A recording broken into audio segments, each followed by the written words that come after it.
Next question is here. Hi, Hi. My name's Charles Seven. Hi. I'm kind of blown away by this whole thing. I have to say to everybody that's organized this is, for me, this is a bit of a revelation and a phenomena. I've spent the last 5 years of my life in the law courts, in the high courts. I became, basically, I went after 10 very corrupt organizations, and I sued them, and in 2006 I won. Great. I can actually tell you the name of the organizations. It's a very, very long story. Sure. But my case has been buried. It's been buried because they didn't want it to be known that a black woman from, actually live in West London, from nowhere land, sued 10 corporations and won. I studied law myself. Wow. In order to do it. And in the process, I suffered death threats, surveillance, I bet. and a number of witnesses. I collected witness statements about what these organizations were doing from a number of people. We took it to the High Court, and we won a landmark victory. I recently saw the Zeitgeist, and I was kind of blown away by the whole fact that there are a number of people that are aware of what is going on and actually want to do something about it. I physically was put in a position where I had to act. I watched your documentary, and what comes across to me is that for a lot of people it is entertainment.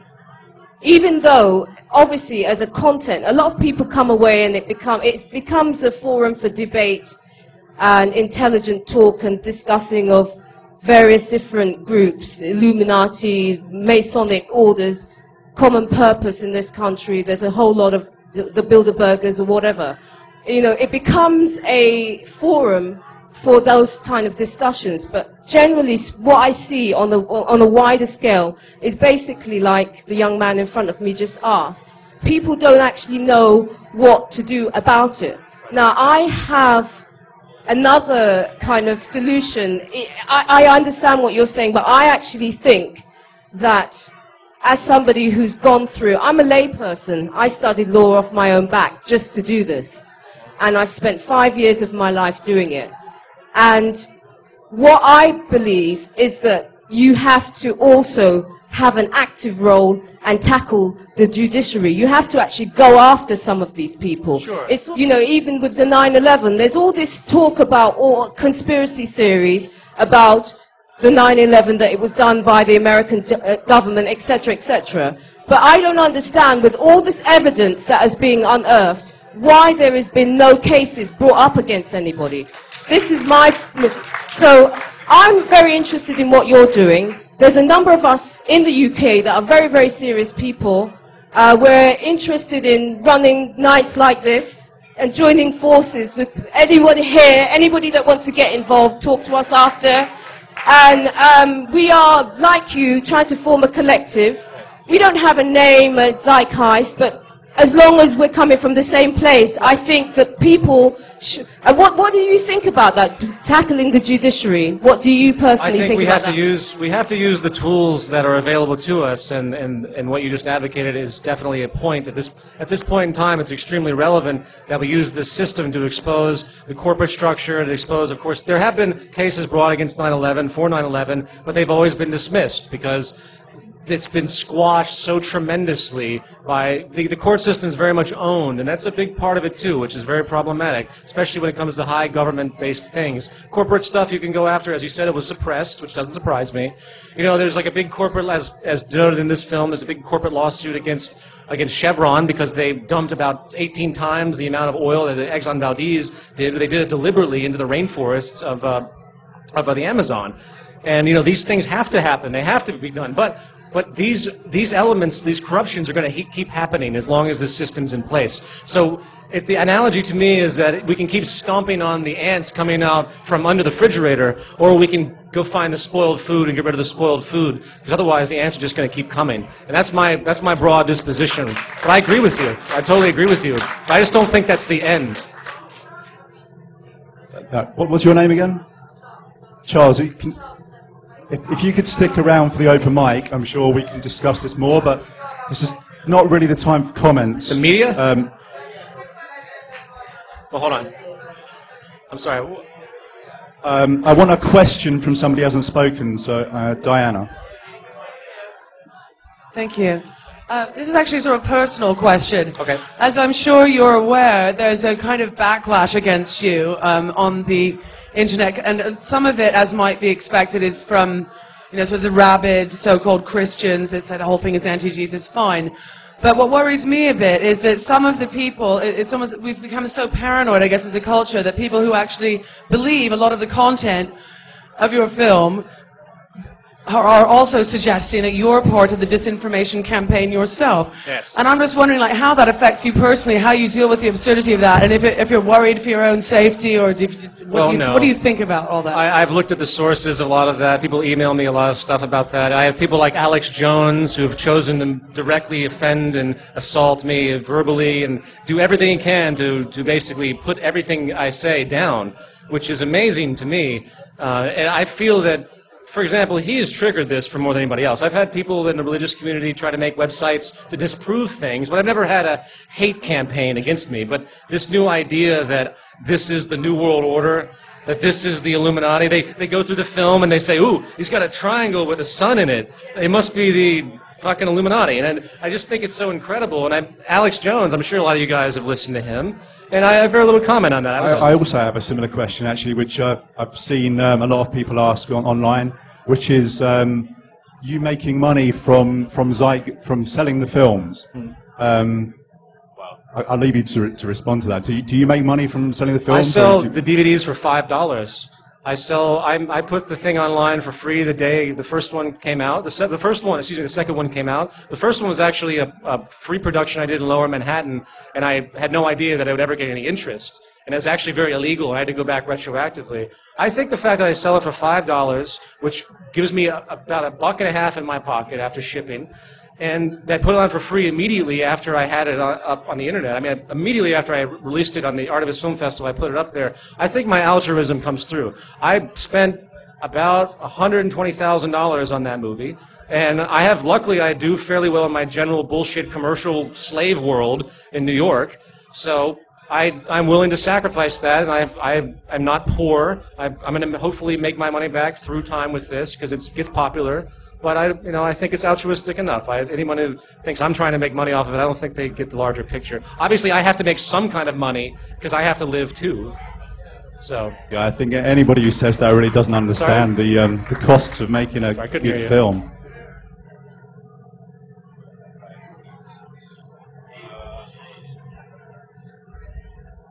Greetings. It's quite interesting that you said that I see the paradox in this. So you're actually saying that the system is going to crash, the monetary system? Well, it is crashing. It is crashing right now. So because I've been hearing this since I was conscious, that the system is going to crash. Well. So, and then there comes a story, because when you become self-sufficient, like for example, you start transition towns or other beautiful projects, you have to have a financial backbone. I also see yourself having a financial backbone by doing this project. So in a way you're saying get out of the system, but in a way you're also saying, but it's okay to stay in the system to do something good. Well, unfortunately, no one can escape the system. Okay, but so actually you're saying like use your common sense. Yes, absolutely. I'm saying because that's important to say also to the public, not to raise like a lot of panic, get out of your job, or just keep working in the nuclear plants and everything will work out by itself.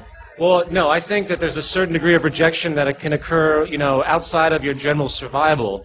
Obviously, there is a paradox here, and I totally understand that, and I can't say that it's an easy answer, but first of all, you have to realize these base, simple things, I don't respect what I have to do in my advertising nonsense that I do in New York as a freelance editor. What? I love it, advertisement. For the good things. Well, nevertheless, I understand what I have to do, and I try to conduct myself in the least greed-based orientation I can. Because I don't want to go too far into this, but the business structure is a chiseling mechanism of everyone basically chiseling off of everybody else to get as much money as they can. A businessman walks in and sits down at a table, and there's another businessman across from him, and one's selling something, one's buying something. They're engaging in negotiation, but all they're really doing is trying to screw each other over as best they can. And this goes on every day, all over the world, thousands and millions of times a day, on multiple levels. Like, for example, in our relationships, men sometimes traditionally think that they own their girlfriends or wives. There's these ownership elements that actually occur in like human relationships, and I think that's a distortion too. I mean, obviously there's a commitment between a relationship, but to think that a woman or a man owns each other in some way, like my wife, you lost your wife. Why didn't you hang on to your wife? Shit like that. It's very pervasive and it's very sick. So being aware of that and being conscious of that, while understanding you have to survive and you have to submit, I mean, that's the fine line that you have to walk until some change is pushed forward. So I understand what you mean, by all means. Thank you. Hi, Joseph. Hi. What do you think of Barack Obama, and do you think he'll be good for America? Obama? No. Well, I don't know. I doubt that. Obama is when you look at his backers, that's what most people in America don't look at. They don't look at who's actually behind the scenes. First of all, Obama, I think, was the made man a long time ago. McCain had multiple opportunities to go after Obama for all these incredible weaknesses, and he never did, for one. Two, Obama crushed McCain in his overall financing. As I say in Zeitgeist Addendum, the more money you have, the more media you're going to get, the more money you have, the higher your odds. So Obama was about 150%, I think it was like $600 million for Obama and $320 million for McCain was the overall financing. That's a lot. And then when you realize that Obama's backers are pure Wall Street, I mean, he just named as his Treasury Secretary the head of the New York Fed. And I'm like, what? This guy's not for change. He's got to be kidding. And so anyway, then one of his main backers that you should be very fearful of is a man named Zbigniew Brzezinski. So Brzezinski is very much behind this guy. If you don't know who he is, look him up. He's a very despotic man. I'm fearing war with Russia at this point because Brzezinski is a big Russia hater. And he has been after Russia. He was the one that started the Soviet-Afghan war that finally led to the actual collapse of the Soviet Union, the final collapse. It was Soviet-Afghan war. He's the one that instigated, he's the one that funded the Mujahideen, which became Al-Qaeda. He's the one that did all of that. So I wish Obama was what he said he was, but he's not. I'll believe the change when I see it. No. Yeah. What's that? Who? Oh, he did? Did he really? I didn't even know that. Oh, that's unbelievable. Of course he's going to win. He's got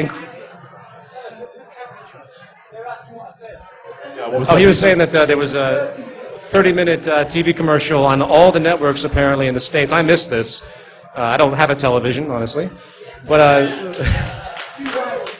yeah, 2 nights before the election. So they've been positioning him for a long time. They knew, first of all, if you look at the statistics, they knew a Democrat was going to come in office because this black and white paradigm that people use, all the Republicans have destroyed so much, the Republicans, have destroyed so much in this particular administration, in Bush, that it was a 9 out of 10 chance that a Democrat would be put in position because that's how this mass psychology works. They oscillate back and forth depending on the behavior of the prior president. And of course the lowest rated president since Nixon was George Bush, the Nixon administration for Watergate, if you're familiar with that. So yeah, it's a big fraud, it's a big scam. He was positioned. So I'm just going to take a couple more questions from people that haven't spoken yet. Sorry. What's that?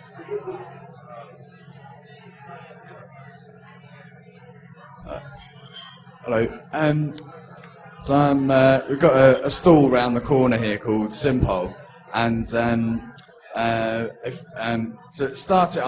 agree with you. The starting point of any discussion should be that everyone and everything is interconnected, and only from there, can we come to some kind of agreement. Sure. But what I see that what you're expanding the Venus project.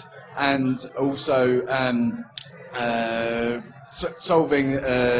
changing the way, going to an era where we don't use money and there are no laws. I think that the Simpol campaign would help that because I see it as a transition period, which it's a form of open source global politics and a campaign to drive all governments to cooperate with each other. So it's under that maxim that everyone and everything is interconnected, and I can't be free unless you're free. Right. And it's a non-hierarchical method to achieve that. And I could see that it would complement the Zeitgeist addendum film.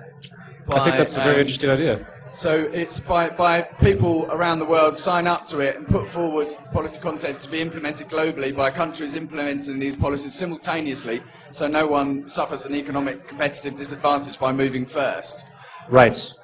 So so by joining it, you put yourself on equal footing with other people around the world, and therefore it breaks down barriers of stupid ideas like we're different or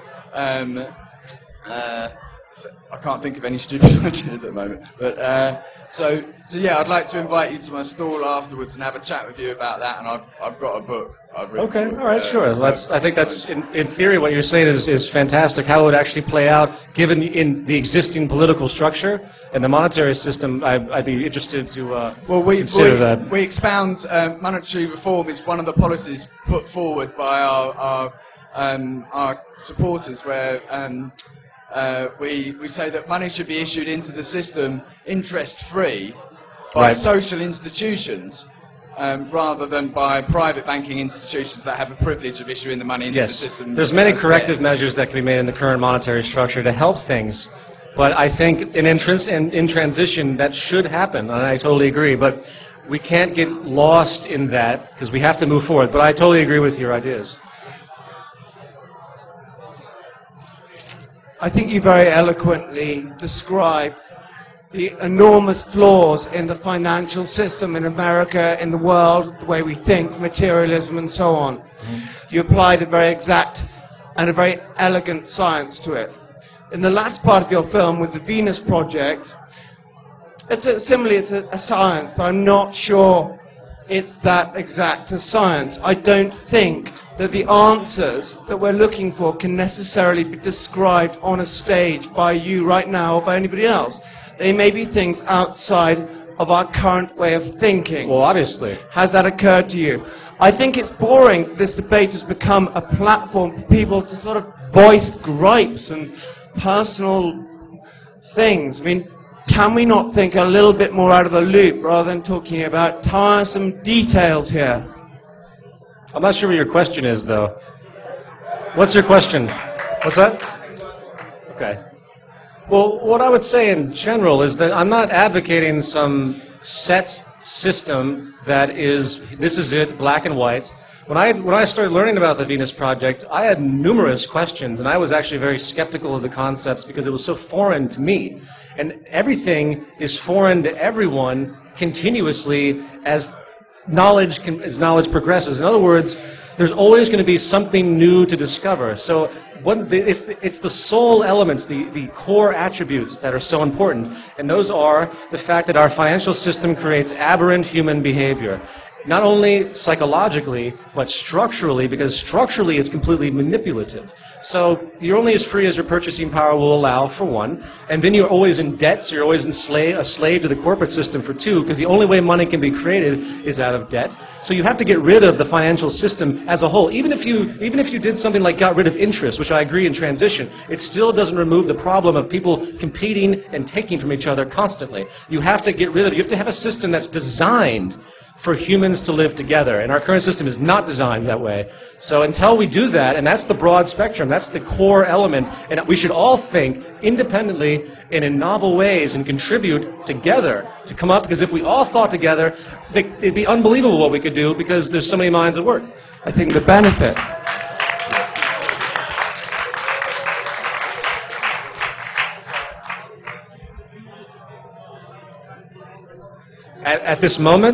At this moment, you can see a lot of information that he's done in his books. There are certain things that are very, very complex, and I've actually talked to him that he does not release because he thinks they would be used for destructive purposes in his genius, because he has so many ideas that are so amazing. He's been ripped off his whole life. This guy, you should read about him. He's amazing. When he was 9 years old, one of his family members hurt themselves in a metal fan, so he designed a fan with rubber blades and took it to a fan company. The fan company kicked him out at 9 years old, and then a week later, well, a month later, he goes by the store and he sees his fan in the window. So this guy has been ripped off his entire life. You wouldn't believe the things that he's constructed that have been taken from him repeatedly. He designed a car that was 67 parts. An average Volkswagen is 6,000 parts. He designed this car. It was unbelievable. Anyway, I don't want to go in all this, but it's not open source because he doesn't want people to abuse his ideas, because he knows the system as it is. He knows that there are certain things. He has ideas about reducing pollution, how to get rid of things regarding nuclear pollution. He has incredible ideas. And in time...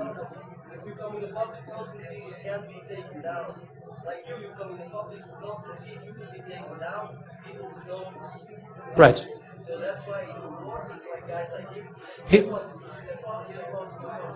The thing is, all of his ideas technologically are supplemental to his perspective on the social system. So they're not as relevant. I mean, he has tremendous ideas of efficiency and how to produce so many different things, and there are all sorts of other scientists that do as well, but they're out of line with the structure. Everyone tries to make money. For example, ET3, which is the organization that has the maglev train that goes 4,000 miles an hour, that virtually exists.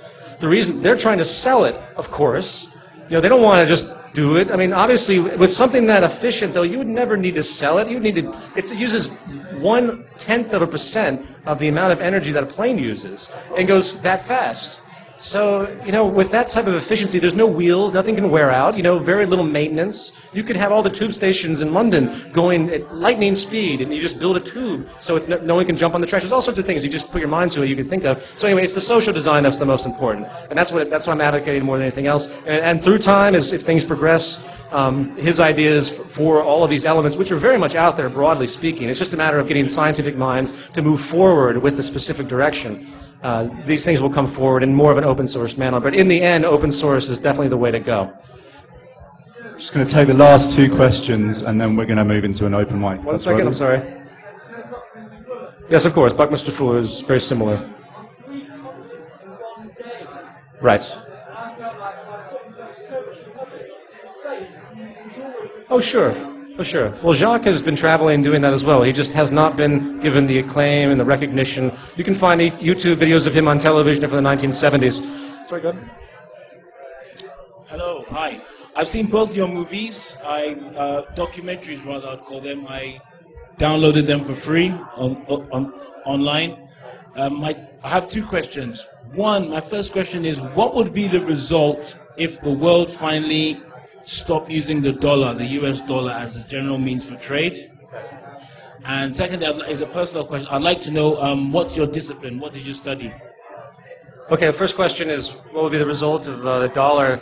Well, basically, the dollar as the reserve currency has kept America in its hegemonic position for a long time, ever since the 1970s, when Saudi Arabia decided to use the dollar as its petrodollar.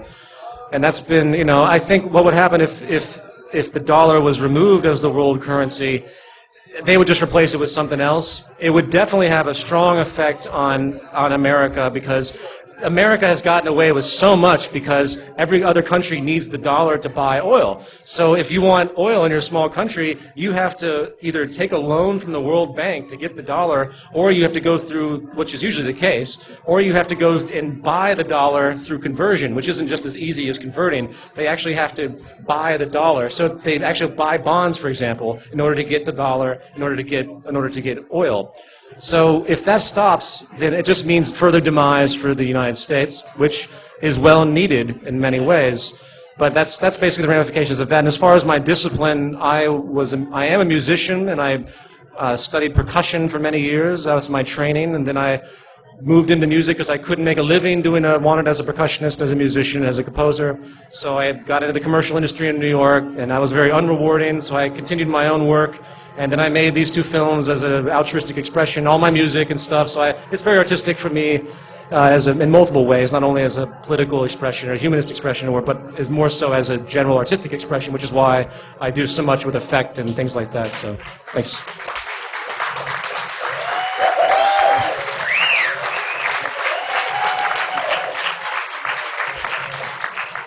Thank you. Hi there. Is that it? I see one person with his hand up. Yes? Hi. I see you.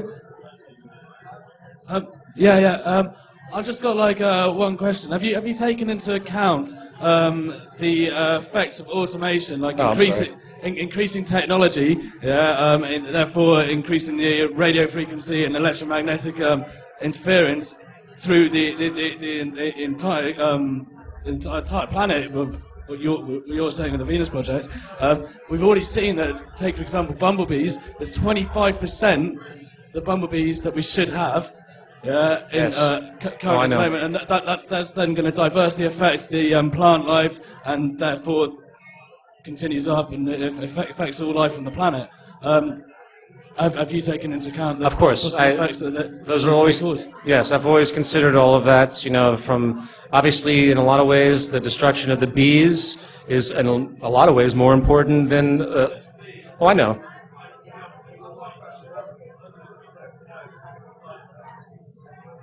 Right. Well, there's so much environmental destruction. There's so much destruction on so many levels. The pollution in general from noise and frequency pollution. Like, we have so many things moving around our brains that have never been tested to understand what the real ramifications are.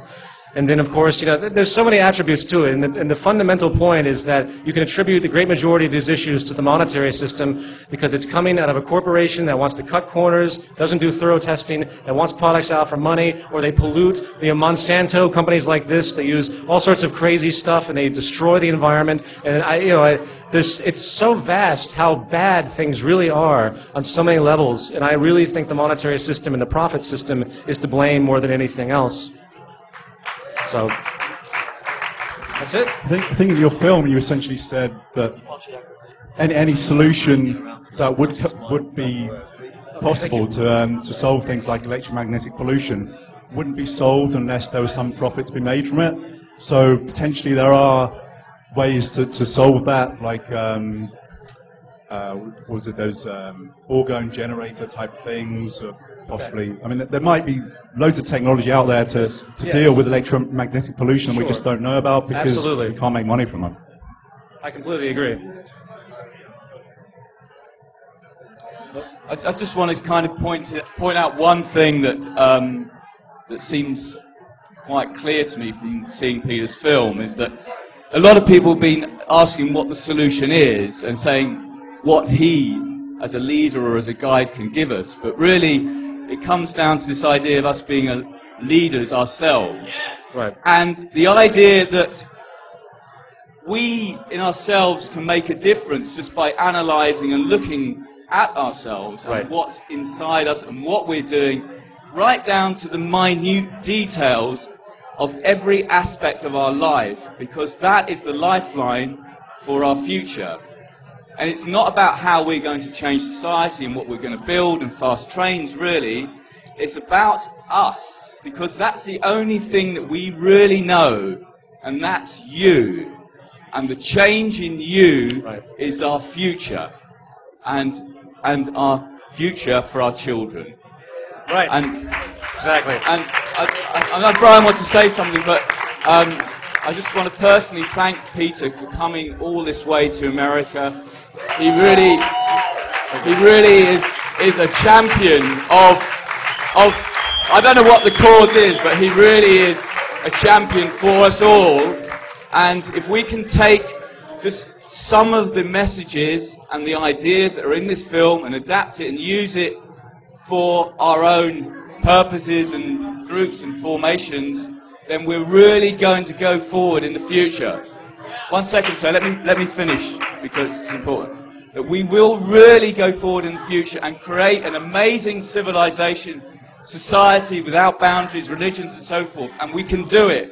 We are at a tipping point with massive deadlines crashing towards us, but we can do it. And the addendum shows us a way forward, but it's you, everyone out here, that can do it. And I wish you all the best in the journey.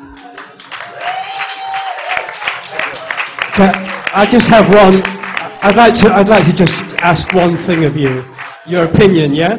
And because it was stimulated by what you said about Barack Obama being selected, right? And maybe that's true, maybe it's not true. I was a great supporter of Barack Obama, the whole campaign. And the reason why is because as an animal, I could smell an animal that I felt was in good shape, was healthy, right? And the vehicle of our society needs a driver at this time. There has to be a driver, right? I'd rather have a driver there. I mean, I could smell George Bush the moment I saw him. I knew he was bad news. I could smell Barack Obama and I say he's good news. And he can't do our work for us. He's a lens through which we can focus our action. But what I'm concerned about, if we tear down the good people, I don't want to see society crash in a way where there's marauders in the streets and women being raped and kids starving and all the terrible things that happen when a society breaks down. Yes, I'm glad it's breaking down, but I don't want it to break down in a totally chaotic way. And I think it's really important that we support the leaders that come forward, that stand in the light, that we don't tear them down. No, I completely agree. Thank you. I completely agree. I don't want to see blood running in the streets or anything like that as well. I do believe that the breakdown is a natural culmination that people need to understand and that people need to use in their awareness and their waking up of what's actually happening. I think that instability creates change, and this instability is going to have very strong ramifications. I got to tell you, I don't think Barack is going to help much of anything. What he's going to do is going to continue to bail out the larger establishments. I think he'll be a little bit nicer. He's going to look a little bit cleaner. He's going to be better. I think it's very awesome in a poetic sense that there's a non-white person in the White House. That's great. But as far as the actual relevance of what his backing is, of what he is, and of what I think is going to happen over the course of his administration, of what I think Barack will actually do, and again, I hope I'm surprised. I think you're going to see a lot more of the same. It's just going to be a little bit more tame. They're not going to start invading places for a while. They're not going to do anything. They're going to try their best to get a hold of the destabilization that's occurring. But there's only so much they can do. The system is out of his hands. There's really nothing he can do except renovate the system from top to bottom, which he is not going to do. I mean, this collapse is of its own accord, and it's been happening for a long time. It's contrived in one sense, and it's a natural culmination on the other. I don't believe in the conspiracy theory that it's one big contrived thing and they're trying to take down everything, like pushing a button. It's not that simple. It's not that cut and dry. What it is a Ponzi scheme that's failing that they've been using for their own means for a long time, and they've reached the point of tip, and it's tipping right now. They've reached the tipping point, and that's what's happening. I don't think Barack is going to help anything like that. Will he be a better face on it than Bush? Absolutely. Will he make people feel a little bit better? Yes. And there is a certain psychological ramification to that, because you need people to be placated. You don't want people to get the real sense of what's happening, because they will run to their bank and take all their money out, and you'll have bank runs, which is the final step of a complete failure of the system. And that's when things will really get bad. So I hope. And when I say these things to people, I don't want people to run to their banks to get their money out, because we have to maintain stability on our own accord. I don't run to the bank and get my money out, even though I know what's possible. So, in other words, I don't want to see the system hit rock bottom per se. I want to see it go just far enough where people say, wait a minute, this isn't good. Let's reevaluate what's happening here, and then start working from a grassroots level. But, things are very much out of our control. I have a feeling things are going to get a lot worse than we anticipate. And things are so bad in the States that they don't report. It's really unbelievable. So it's nothing that's been seen in a long, long time, and since the Great Depression. And I could see it getting worse than the Great Depression. The only thing that makes it a little bit better than the Great Depression is because there's a better technological infrastructure to deal with the breakdown. It's not as cut and dry as it was in 1929, where it was definitive.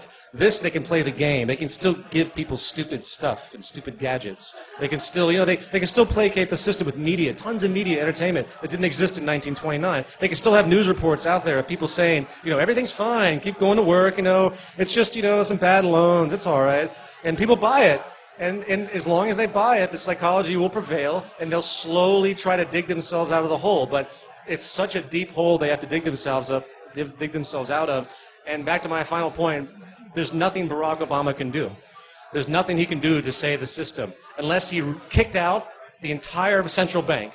If Barack Obama kicks out the entire central bank, then I'd be in support of him, because that's what he has to do. If he was truly moral, that's exactly what he would do. But I believe he's bought and paid for, for the most part.